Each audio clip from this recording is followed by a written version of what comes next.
Hi, my name is Glen Mies, and I'm very honored to be sharing space with Paul Maloney and Paige Gordon this month at Kansas City Artists Coalition. My contribution consists of 12 fairly large abstract paintings, largest of which is this one. It's called Trois Deux, which is kind of a play on words to mean three turds. It probably doesn't translate correctly in French, but I get a kick out of that personally, and that's all I care about. So, I earned a bachelor's degree at Kansas University in 2007. Started studying there in 2002. I grew up in mostly Kingman, Kansas. It's a small town of about 3,000 people just west of Wichita. And I was raised by nurses, farmers, mechanics. Didn't really have much of an art background growing up. There was a museum in Wichita that I went to, I think, once growing up. So my introduction to art was mostly through comic books, which is something I'm actually really grateful for as well. And I think it shows in my work. It's not like a direct translation, but just the graphic nature and the colors that I choose. I do tend to prefer colors that are bright and that pop. And I didn't actually paint until I went to college. I've been drawing my whole life. Drew comic book characters growing up, that kind of thing, lots of animals. And then I got to KU and just entered the painting department, just to pick something basically. Started painting and actually ended up being a painter with a printmaking degree. I liked the printmaking department more. I communicated better with the students and the professors in that department. I liked the collaborative nature of it. I felt like ideas flowed back and forth a lot more freely amongst the printmakers. So basically, and also my professors were really cool and loose about what I did. This was Michael Krieger, Yumi Nong, Sean Bitters, amazing instructors. Basically, they let me just keep painting as long as I did what I needed to do in the printmaking classes, and I kind of use that to inform painting. I went on to do a lot of graffiti in Lawrence. A friend and I, his name's Pat Egger, we painted 9 murals together, mostly stencil graffiti, and yeah, but on my own, this is kind of what it's turned into. And I've mostly done representational work, so this series is a bit of a departure for me as far as being strictly abstract. That said, there are elements to it that reference themes that kind of course subtly throughout my work as a whole. This one, for example, you see all these sequins. Sequins are very significant to me for 2 reasons. I painted this while I was undergoing a lot of chemotherapy, so I was at home. I wasn't working at the time, and this became all the paintings in the series were kind of like a real meditative process for me. Part of the healing process, really. It was a way to just keep my mind occupied slowly and quietly. But the sequins, at that time in particular, I was really obsessed with nudie suits, which is the, in case you're not familiar, nudie was the nickname of the guy who designed the rhinestone cowboy outfits for musicians like Hank Williams, Porter Wagoner. I mean, basically everybody in Nashville for 30 to 40 years. He also did a suit for Elvis. He did the Golden May suit, and he did Andy Griffith's sheriff uniform for the Andy Griffith show, among other things. But his nickname was Nudie. He was from Russia, came over on Ellis Island. He got his start by designing G-strings for burlesque performers, and then he did a stint in prison for drug trafficking. And then he met his wife, and they built this business together, creating costumes for country western performers. So hence the sequins, but also I've always loved sequins because I've always been particularly fond of drag culture. I like dressing in drag myself. I remember the first time I ever saw a drag queen was my grandparents and I were riding in a horse carriage on Bourbon Street in the French Quarter, New Orleans. I was probably 11 years old. And these two queens walked out of this bar and I was just blown away. It was, the cool thing about it was that it wasn't really something I could talk about at the time. Not that my grandparents were, I mean, they were actually extremely open-minded and cool, but that was a little beyond what was acceptable where and when I grew up. Which for me made it kind of a fun secret to be so infatuated with this image that is still burned in my mind. These like enormous, very fabulous women, even though I understood that they weren't women, but I knew at that moment that there was something really important about that experience. And for the rest of my life since, like I've gone to drag clubs as many as I could wherever I go, and yeah, just fascinated by the glamour and the kitsch and the positivity of the whole culture.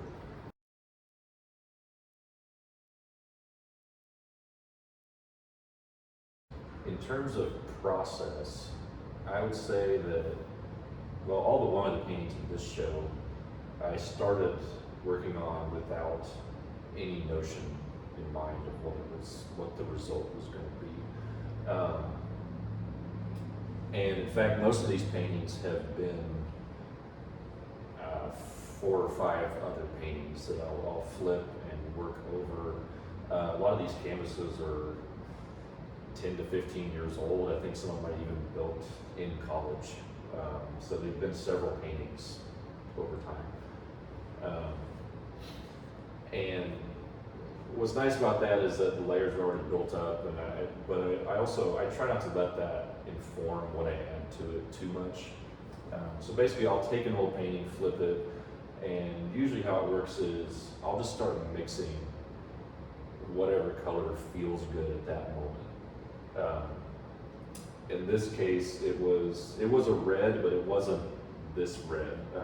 This red came about after mixing on the canvas, several layers. But it started with a red, and I just kind of blocked out what was already there. And that's what I'll do. I'll block out part of it, or just make a shape, just a really random shape, and then step back and let that step inform what happens next. So in this case, the background I worked over several times. I think I actually ended up wiping it on with paper towels. And then really finished it off with a spackle knife, like a really wide blade. What was that one? Metal blade, and I just happened, I didn't set about wanting to paint a giant turd, basically. What happened was I mixed up this brown that happened to look like crap. And then I thought, what fun it would be to make this motion. A lot about painting for me is, painting large scale is the physicality of it. Like, I get excited about moving a certain way. So, yeah, I mean, there's a dance to it, if you want to put it that way. And I just really wanted to do this winding line that curved back on itself, and then obviously it's a giant turd. The names always come after the fact, and they're usually like kind of subtle plays on words to amuse myself. So it's a big turd, so I named it Big Shit, which to my mind at the time, even though it wasn't the purpose of the painting, I painted this in a time when I was really struggling more than usual with politicians. I'll put it that way. And I just thought this was a nice way to sum up what was in my mind, thinking about overinflated egos and people who think they're big shit, basically. And then at the same, the other side of that coin is kind of using some of those observations to reflect that back on myself and think about how my own ego can get in the way. So when I see this painting, that's what I think about. Okay, so here we have Hat in the Grass, and I just want to expand some more on the process with this one. So as I mentioned, a lot of these were old paintings that I would flip and paint over. And then I'll do them in numerous sessions. I mean, it varies from one painting to another. Some of them it's like 3 sessions, and some it's weeks and weeks. But basically, as a general rule, I try to get into a mode where the painting looks very different at the end of each session. Basically, I'll try to cover the canvas each day that I work on it until it starts to coalesce and get to a point where I feel like I'm getting there. And it's really beautiful thing about painting is it is really intuitive. Like I know there are painters who for them the process is very logical, and I admire people who can do that. But for me, it's really like it just has to get to a point where it tells me that it's about time to wrap it up. And I should do a video myself I work in my apartment.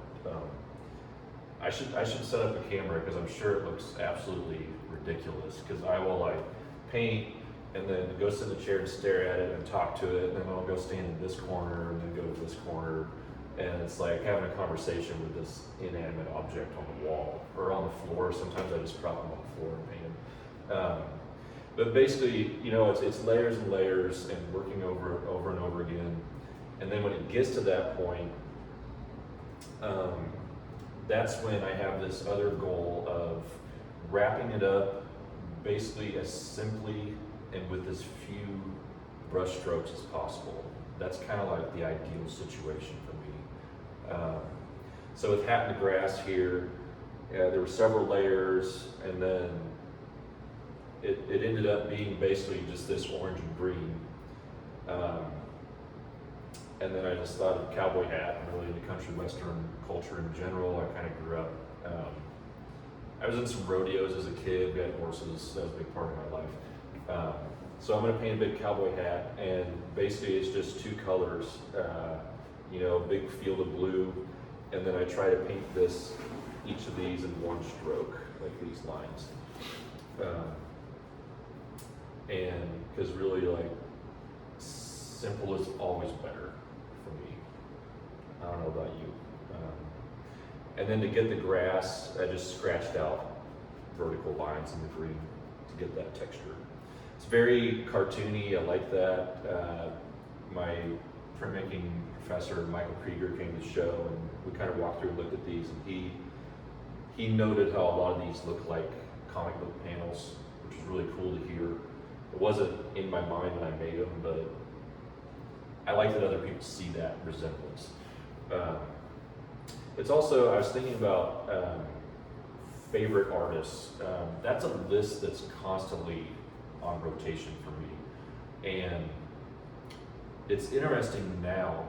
I realized, you know, I'm just old enough that when I went to college, we were still like 95% of the time learning about old white dudes, basically.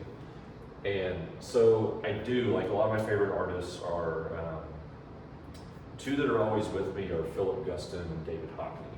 And this is definitely very Philip Guston influenced, I would say.